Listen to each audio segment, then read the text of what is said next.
السلام عليكم ورحمة الله وبركاته حبايبي طلاب الثانوية العامة في مصر كلها. معاك مستر محمد القاضي، والنهارده بإذن الله هنبدأ أول خطوة في رحلة الثانوية العامة في منهج اللغة الإنجليزية يونت 1 بارت 1.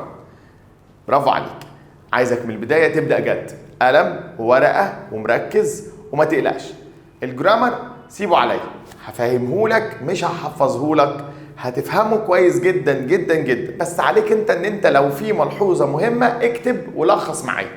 النقطة التانية هعلمك ازاي تحفظ كلمات من غير ما تتنسي، دي حتة مهمة قوي.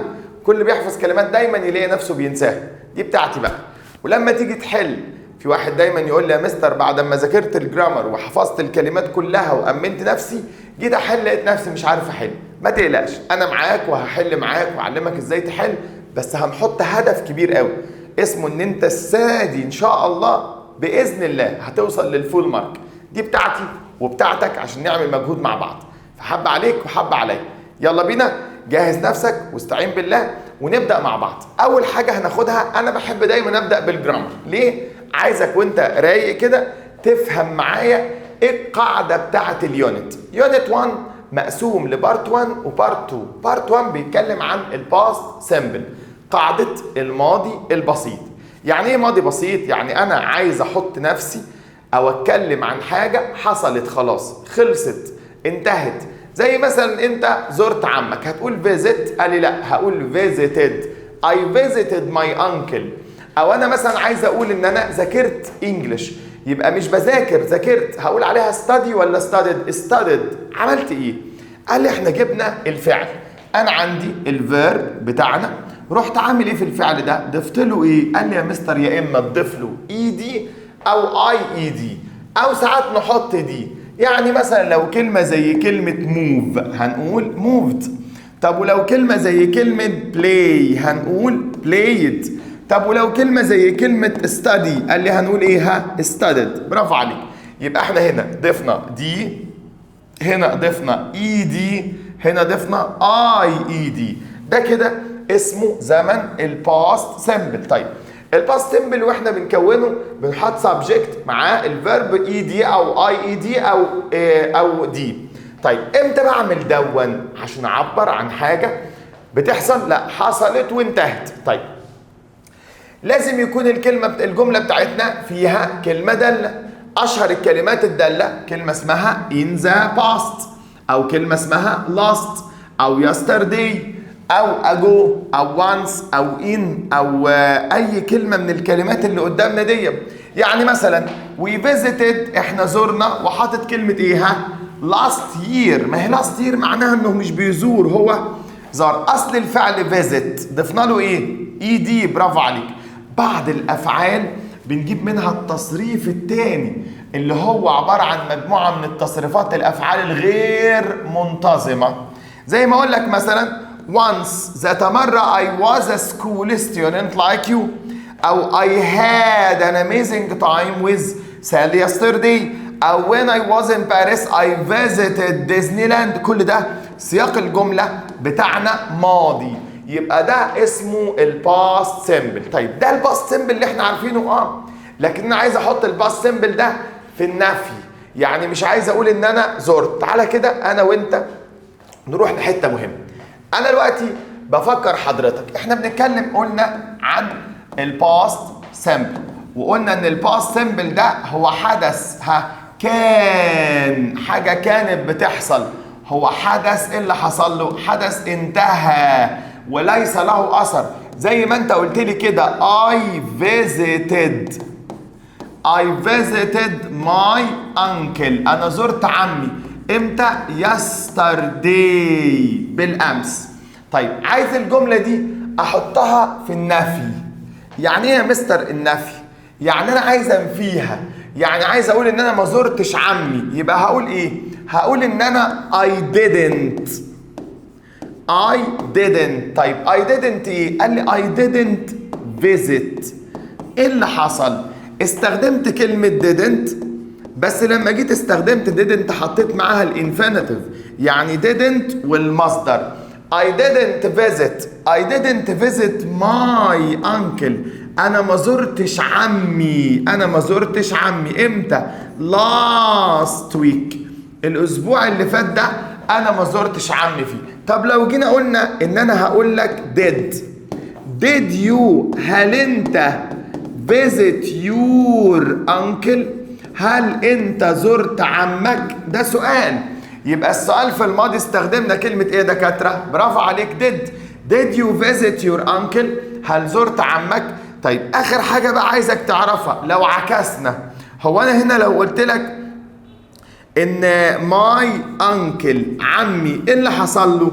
قال لي عمي هنا ايه اللي حصل له يا مستر؟ عمي هنا ان هو is، او هنقول عليها ان هو was invited.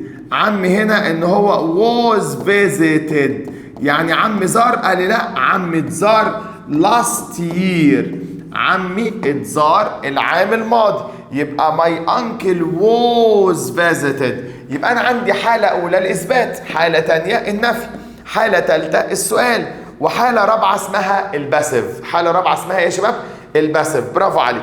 يبقى انا ده اسمه الباست سيمبل العادي بتاعنا. لكن انا عايز اتكلم معاك في حته، ركز معايا هنا، في بعض التركيبات اللي تخص الزمن الماضي ده. انا لو جالي في الجمله كلمه اسمها I wish، او كلمه اسمها it's the time، لو جالي it's the time، او جالي في الجمله it's ومعاها مده ومعاها كلمه since، او جالي في الجمله I'd rather، او جالي في الجمله if only. خلي بال حضرتك، اللي انا بقولها دي اسمها تركيبات. مثلا I wish I worked here، يا ريتني اشتغلت. It's the time I studied، ده الوقت اللي انا it's time I studied. او it's 3 years، من 3 سنوات since I worked. طب اللي بعدها I would rather I traveled with you، يا ريتني كنت سافرت معاك. If only I studied، لو كنت أنا ذاكرت. إذا لو، يبقى كل دي علامات على إن أستخدم إيه؟ أستخدم الباست سيمبل. يبقى مع I wish اللي هي بمعنى إيه؟ I wish أنا أتمنى، أو it's the time اللي هي معناها إنه الوقت، أو it's since بمعنى منذ، أو I'd rather يعني أنا كنت أفضل، أو if only. كل دي معناها إن أنا لازم أستخدم بعدها past simple. وطبعا المعلمة الكبيرة هي كلمة when. لما أجي أقول لك when I was young، عندما كنت صغير، I worked، اشتغلت، يبقى كل دي علامات على الباست سيمبل. يبقى خد بالك الباست سيمبل ده قلنا هو الفعل متضاف له اي دي. ساعات بعض الافعال مثلا زي كلمه جو، ماضي كلمه جو ايه؟ went. طب تصريفها الثالث جان، انا عايز حاجه اسمها التصريف الثاني. يبقى انا ايه هو الباست سيمبل؟ التصريف الثاني اللي هي كلمه went. برافو عليك. طب ايه هو الباست سيمبل تاني الفعل متضاف له اي دي؟ ايه هو الباست سيمبل؟ ان انا احط الجمله في النيجاتيف يبقى didn't هو المصدر. ايه هو الباست سيمبل؟ ان استخدم كلمه did. ايه هو الباست سيمبل؟ ان استخدم في الجمله was aware وتصريف ثالث، ده في حاله الباسيف. يبقى ده الباست سيمبل اللي انت لازم تبقى عارفه. طيب تعالى نرجع لموضوعنا. هو برده كل ده بيعمل في يونت 1 ده ريفيجن، مراجعه على الحاجات اللي انت عارفها. طيب انا دلوقتي بصيت على الباست سيمبل بالشكل بتاعنا دوت، وجينا قلنا تاني حاجه بعد الباست سيمبل ده لو حبيت ابص عليها، بعد الباست سيمبل عندي حاجه اسمها الباست كونتينيوس، زمن الماضي المستمر. والماضي المستمر يا شباب اللي هو عباره عن ان انا اجي اقول لحضرتك مع الاي ومع الهي ومع الشي ومع الايت استخدم كلمه ووز، او مع اليو او الوي او الزي استخدم كلمه وير، يبقى ووز او وير. بحط معاها الفيرب متضاف له ايه؟ اي ان جي، يبقى ووز او وير واي ان جي، ده اسمه الماضي المستمر، وهو بيدي نفس المعنى بتاع الباست سيمبل، حدث انتهى. برضو started and finished. بس في حاجة بقى، هو حدث انتهى وبدأ، يعني بدأ وانتهى في ميعاد أو وقت أو فترة زمنية إحنا عارفينها محددة. أنا بقول لك مثلا إن من الساعة 10 للساعة 11 I was sleeping، أنا كنت نايم. هو أنت نمت وخلصت نوم، بس أنت بتقول لي إن الوقت بتاع النوم استغرق الفترة دي، غير لما بستخدم الباست سيمبل مش بقول المدة أو مش بحدد قوي كده. عشان كده أشهر الكلمات هنا كلمات تحديد، زي مثلا all day أو as أو while أو مدة for 3 hours أو just as أو when أو all night. كل دي كلمات تدل على إني أنا عملت الحاجة في وقت محدد. تعالى فور اكزامبل كده لما أقول لك at 9 يعني الساعة 7. yesterday امبارح I was sleeping أنا كنت إيه؟ ها؟ برافو عليك، أنا كنت نايم. يبقى at 9 yesterday I was sleeping، كنت نايم في الوقت ده. طيب بيقول لي هنا في حاجة لازم نعرفها، الزمن ده دايما بيظهر مع روابط معينة اللي هم كلمة مين؟ while أو as أو just as. while أو as أو just as. تعال نبص على كلمة زي كلمة while مثلا. قال لي while معناها ايه كلمة while؟ قال لي كلمة بمعنى بينما. بينما we were talking واحنا بنتكلم السير عمرو كوت us. يبقى انا هنا بنتكلم على جملة فيها حدث اساسي بنسميه انا وانت المين اكشن، يعني الحدث الرئيسي، وجملة تانية فيها حدث قاطع للمين اكشن ده. انا دلوقتي كنت بتكلم بينما كنت بعمل الحدث الرئيسي، راح دخل حدث تاني غير رئيسي قطعه. خد بال حضرتك. او just as I was going to school I ادي السبجكت التاني اهو. يبقى انا هنا I was going to school I met an old friend قابلت صديقي.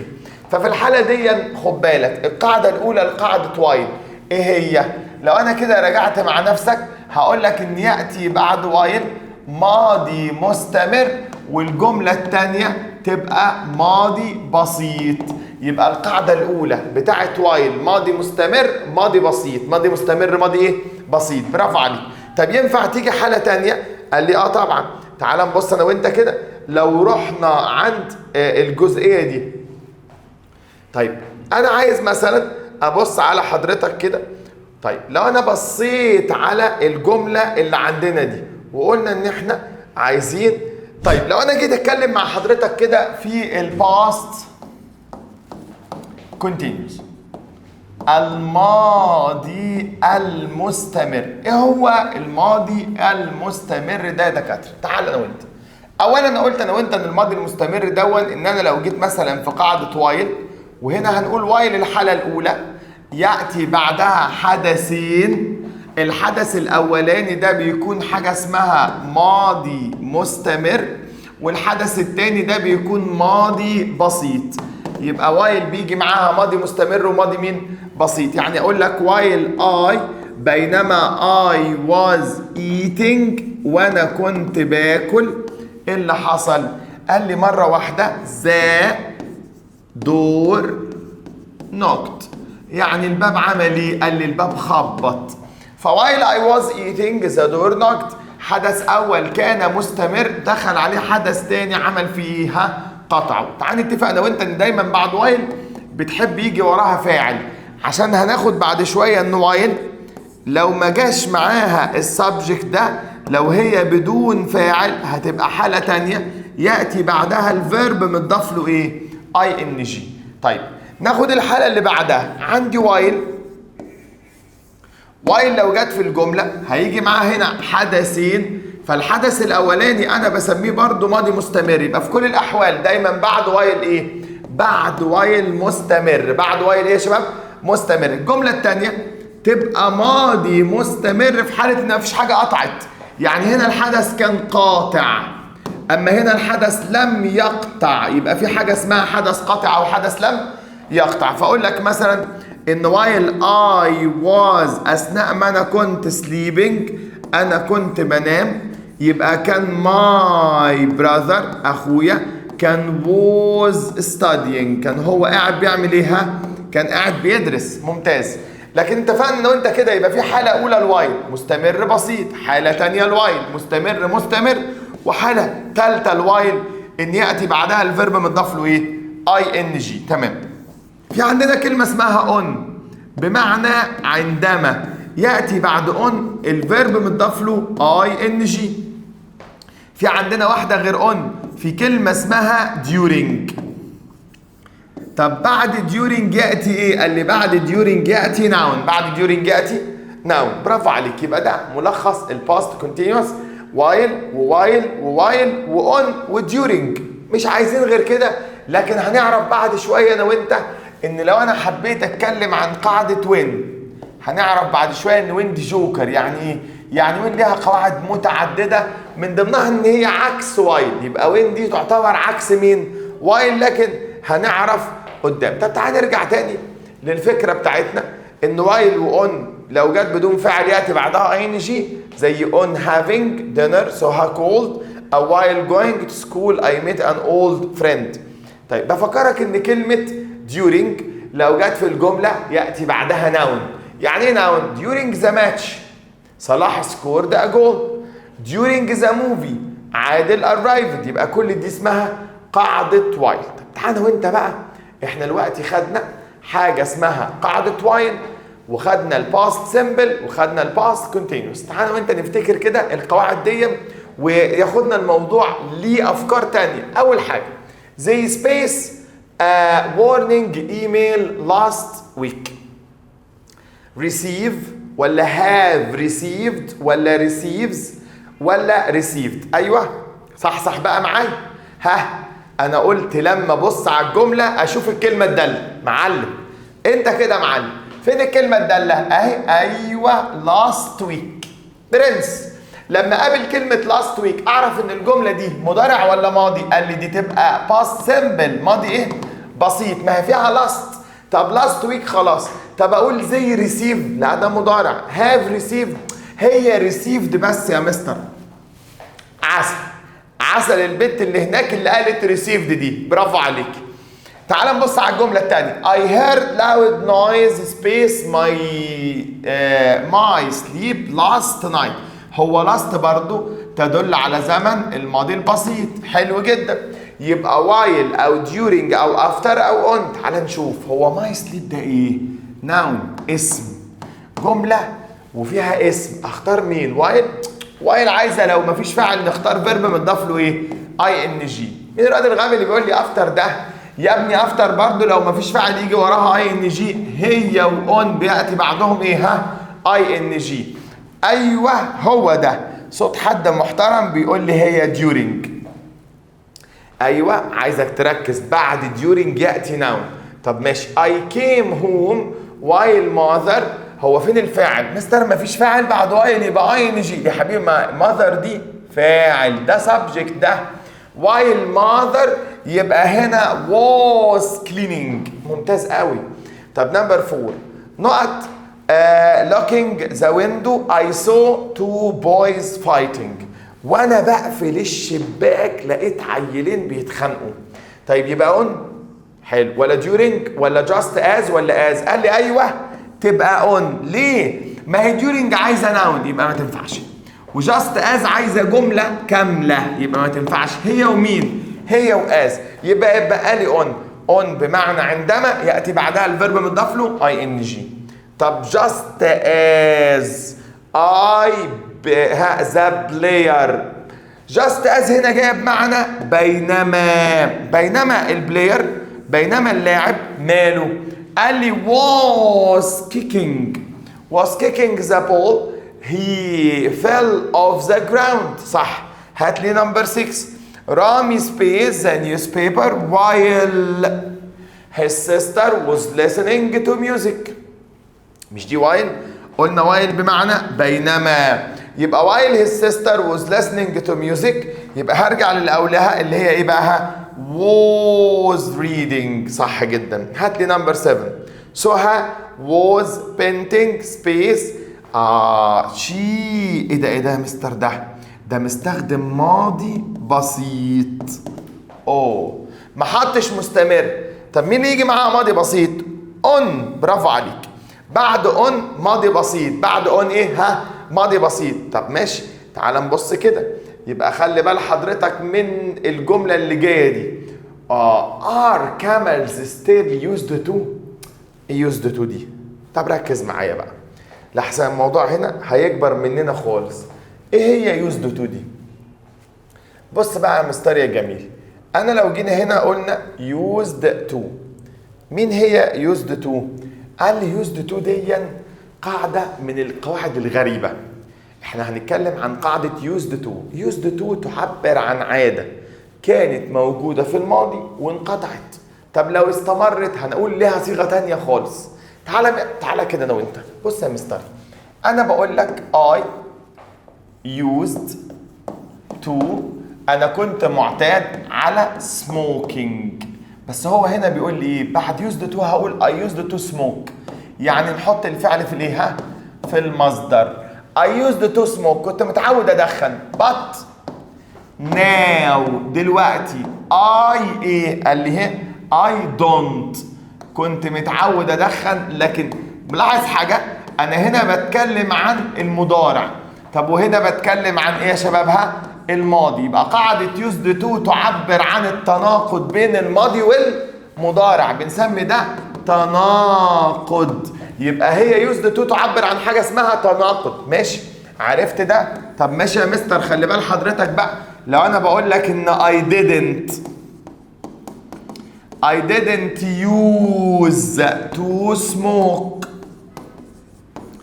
انا مش متعود على التدخين. but now دلوقتي انت بتعمل ايه؟ قال لي I smoke، بقيت بدخن.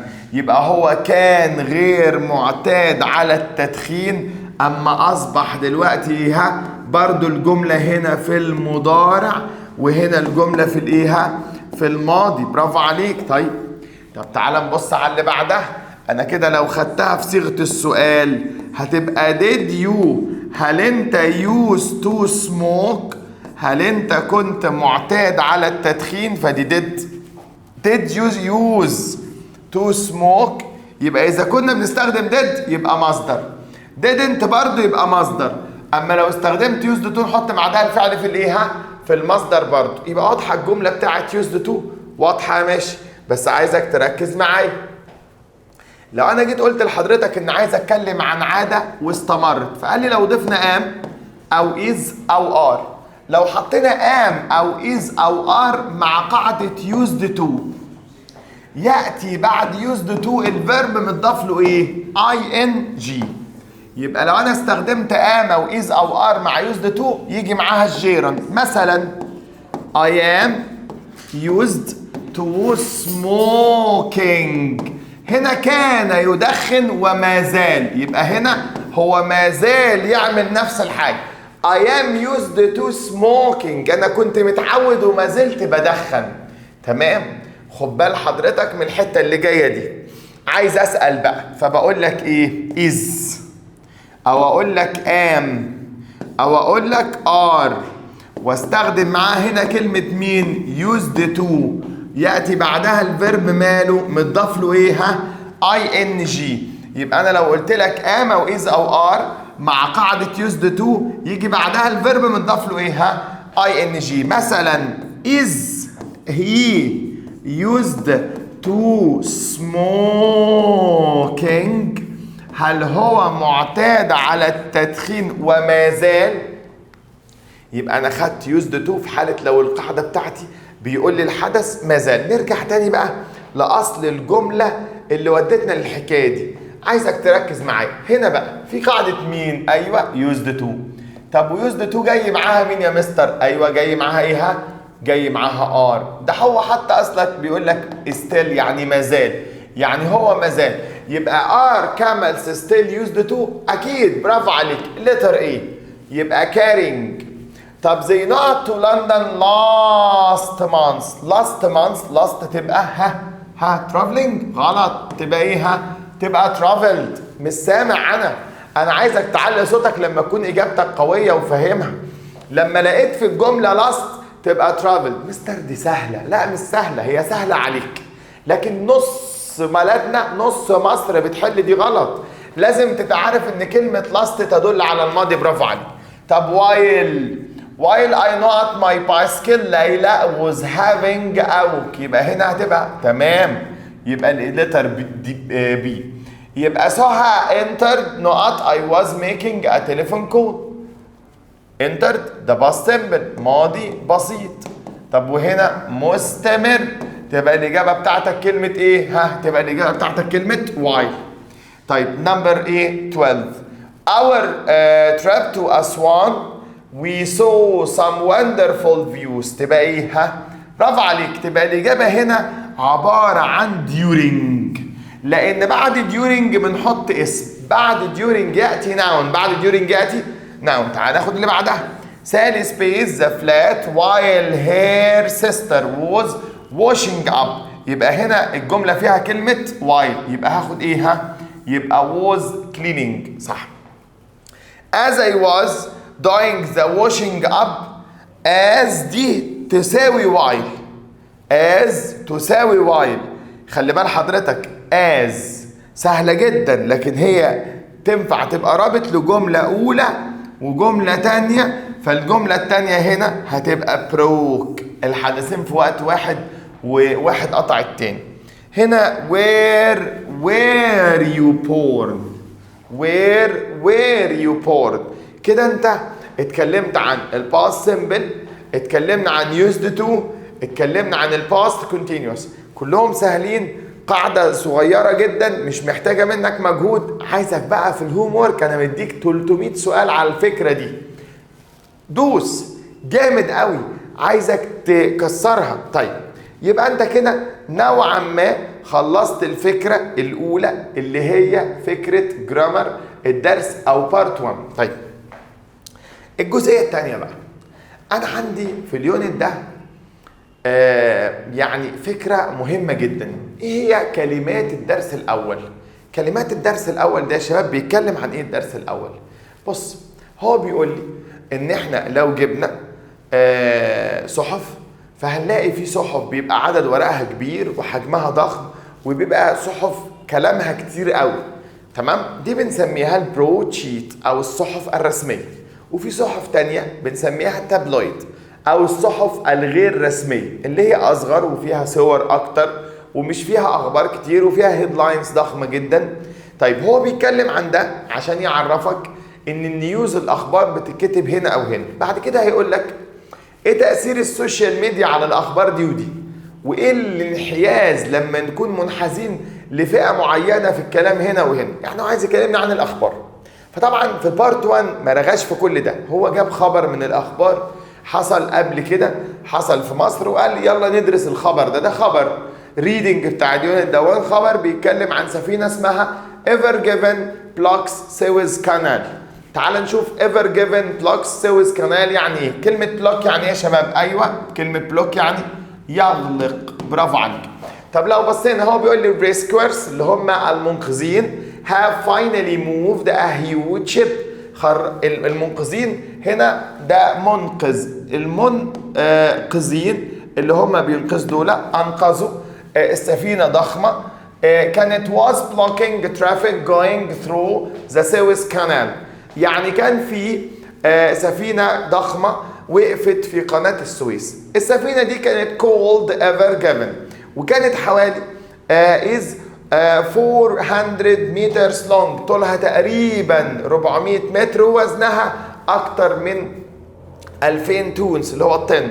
It's one of the largest of this type. واحدة من السفن الضخمة of ship in the world. دي واحدة من أكبر السفن اللي موجودة في العالم. The ship was traveling through the Suez Canal. كانت بتسافر في الوقت بتاع 23 مارش when there was a sandstorm. كان هناك عاصفة رملية. عاصفة رملية. العاصفة الرملية ديت بيقولوا ان هي خلت السفينة تعمل ايه؟ تعمل سبان، يعني تدور حول نفسها. السفينة لفت حوالين نفسها لدرجة ان هي الفرونت اند باك خبطوا سايد اوف ذا كانال، خبطوا القناة. طيب النتيجة ايه اللي حصل؟ was that no ship مفيش سفينة، مفيش ships could travel past the canal for nearly a week. مفيش سفينة عارفة تخرج من الايه القناة لمدة قد ايه؟ nearly a week. طب ده عمل ايه؟ هو بيقول لي بقى ان yesterday more than امبارح اكتر من 380 ships were waiting to pass through the canal. many ships companies بعض الشركات اللي كانت موجودة wanted to know if there was another route. بص يا شباب، كلمة route معناها مسار. لو انا حبيت افرق بين كلمة route وكلمة road معناها مسار على الخريطة او على الورق، اما كلمة road معناها طريق بنمشي فيه، طريق. طيب بيقول لي هنا a few of the ships captain decided to go around معناها هي التف حول. قرروا السفن الثانية ان هي تمشي حول، تروح بقى ل south of Africa جنوب افريقيا and stayed but this added about 8 days to their journeys. بدأت الرحلة تكبر أكبر من 8 أيام. At the same time some countries announced that they would send products by air but this is about 3 times more expensive than sending it by ship. يعني ايه؟ يعني الناس حاولت ان هي اعلنت ان هي عايزه تطلع كل حاجه عن طريق الجو، لكن ده كان expensive than sending it by ship. طب the accident الحادثه was terrible for business. دي كانت مضره جدا للبزنس، حصل دربكه، عملت كوست عاليه جدا، تبقى اكسد صعبه قوي. طيب عايز اقول لحضرتك ان اهم كلمه حصلت في الدرس دوت كلمه investigating. عملوا investigating تحقيق وبداوا يشوفوا ايه هي الكاسيلتيز او ايه هي الحاجات اللي حصلت او الخسائر اللي بدات تظهر على الموضوع دوت، وبداوا يشوفوا الموضوع، عملوا له دراسه. اذا لو انت بنتكلم عن كلمات مرتبطه بالحادثه دي، في حادثه تانية حصلت في نفس الدرس برضو بيكلمك عنها، فيها شوية كلمات تانية، تعال نروح لها. احنا كده شفنا الفكرة الأولى، الفكرة اللي بتتكلم عن كلمة spin، فكرة كلمة around. تعال نشوف الكلمات التانية. هياخدني بقى عند موضوع تاني، هو موضوع النيو هاري بوتر بوك شوين اونلاين. يعني كان في كتاب هاري بوتر بيتعرض على النت من غير ما الراجل يعرف، مرة واحدة لسه الكتاب هيتنشر، لكن حصل حاجة اسمها ايه بقى؟ حصل حاجة اسمها سرقة للمحتوى بتاع الكتاب دون. السرقة دي ادت الى ان هو السربرايز بتاعته باظت. ايه اللي حصل؟ بيقول لي يا مستر ان عدد الصور تقريبا الفوتوغرافز اوف اول 784 pages of Harry Potter and the Deathly Hallows have appeared on the internet 4 days before G.K. Rowling's final book is due to be published. يعني كان هيتنشر. It's not known who took الفوتوغرافز، محدش يعرف مين صور الكتاب ونشره، لكن كان المفروض ان هو يبقى سيكريت. طبعا يعني حصل بقى ان هو هنا حقوق التايبنج اب كابس اللي هي الحقوق بتاعه النشر، لكن في مشكله، حاول يعمل سكيورتي. بس كل ده ليه؟ بيقول ده اسمها سرقه. طب تعال نروح هنا، هو بيقول الانترنت شيتس، غش الانترنت روينز بوتر سربرايز، افسد بتاع اللي هي الايه مفاجاه هاري بوتر. طب ده بنسميه انا وانت، ركز معايا، يعني بنسمي ده اسمه غش الانترنت او البايريتد، يعني سرقه المحتوى. فاحنا عشان كده اتعمل ايه بقى؟ اتعمل ان ده بقى الشخص اللي عمل كده اصبح كريمنال، وخد الجزاء بتاعه وتعرض للمحكمه واصبح مجرم، ودي بقت جريمه بقى اللي هي سرقه المحتوى على الانترنت. لكن انا عايزك تركز معايا، احنا عندنا هنا مجموعه من التعريفات، لو انت بتركز كويس هوريها لك، ودي دايما الكلمات اللي بتيجي في الامتحان. يعني احنا لو بصينا في الامتحانات هنلاقي الكلمات اللي بتيجي في الامتحان يا شباب هي المرتبطه بالفكره دي. يعني مثلا لو نزلنا كده اهو، انا مثلا عندي كلمه اشيت، اشيت هو ضاف هنا لما حطينا اشيت بقت ناون، ودي بتتكلم عن someone، ده الشخص اللي بيعمل غش. طيب لو قلنا كلمة demand معناها يطلب أو يطالب، demand to ask for something. لو قلنا piracy معناها سرقة الحقوق أو سرقة المحتوى. في عندي كلمة اسمها ruin معناها يفسد، تشوك يعني يصدم، كلمة اوكيري معناها يحدث. كل دي كلمات مهمة جدا في الدرس، زي investigate، زي announce، زي block، زي spend. كلها كلمات بتعبر عن اهم كلمات الدرس نفسه. لازم تحفظ لي الصفحة دي كويس جدا. طيب احنا في اليونت ده بنحفظ ايه الكلمات؟ لو انت كده معايا لازم دايما انا وانت بنبص على كلمات الدرس اللي هي هتلاقيني مرتبها لك ترتيب ابجدي عشان خاطر يسهل عليك المذاكرة. مثلا احنا عندنا هنا في الاول خالص في البيج نمبر 2 بعد الكفر هتلاقي اول بقى كلمات اللي هي يونت 1 النيو فوكابلري، اشيت واكسيدنت. كل دي الكلمات المهمه. announcement يعني اعلان مهم جدا. برضو كلمه كوست وكابي وكلمه كريمنال مجرم، ديموند. كل دي كلمات مهمه. برضو عندي كلمه هنا زي كلمه روين وروينز معناها يفسد. التابلويد يعني الصحف الغير رسمية. كل الكلمات دي عايزك تبقى عارفها كويس. يبقى ده بالنسبة لنا أول فكرة عندنا، وهي الفكرة المرتبطة بيونت كام يا شباب؟ 1.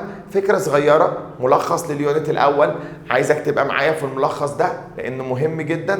بارت 1 كان بيتكلم عن past simple used to past continuous، بيتكلم عن فكرة الخبر اللي هو انتشر، اللي هو سفينة أغلقت قناة السويس. خبر انتشر بتاع سرقة هاري بوتر الكتاب. البنت اللي هي عملت كابيس، اللي هي عملت نسخت حاجات كتير وعملت بايوريتد. فكل الحاجات دي هتعرفها.